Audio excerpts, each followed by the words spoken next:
লাফিয়ে বাড়ছে কোভিডের দাপট। বাংলায় আক্রান্তের সংখ্যা কত? সিঙ্গাপুর ও হংকংয়ে কোভিড সংক্রমণের ঊর্ধ্বগতি ভারতের জন্য নতুন করে উদ্বেগের কারণ হয়ে উঠেছে। দেশ জুড়ে একাধিক রাজ্যে কোভিড-19 সংক্রমণের সংখ্যা ফের ঊর্ধ্বমুখী।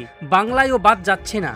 রাজ্যের বিভিন্ন জেলায় নতুন করে সংক্রমণ ছড়াতে শুরু করেছে বলে জানিয়েছে স্বাস্থ্য দপ্তরের একাধিক সূত্র।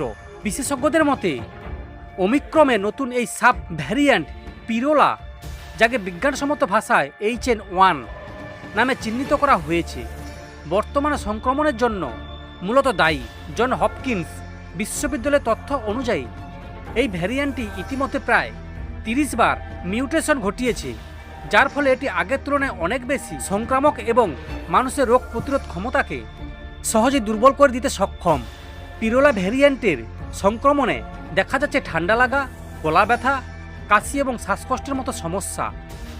অনেক ক্ষেত্রে রোগীদের চোখে যন্ত্রণা, স্বাদ ও গন্ধ চলে যাওয়া, পেশিতে ব্যথা, এই সমস্ত উপসর্গ দেখা দিয়েছে। প্রবীণ নাগরিক, গর্ভবতী মহিলা রোগীদের ক্ষেত্রে এই সংক্রমণ মারাত্মক রূপ নিতে পারে। স্বাস্থ্য কর্তৃপক্ষের মতে পশ্চিমবঙ্গের কিছু শহরে সংক্রমণের হালকা ঊর্ধ্বগতি লক্ষ্য করা যাচ্ছে।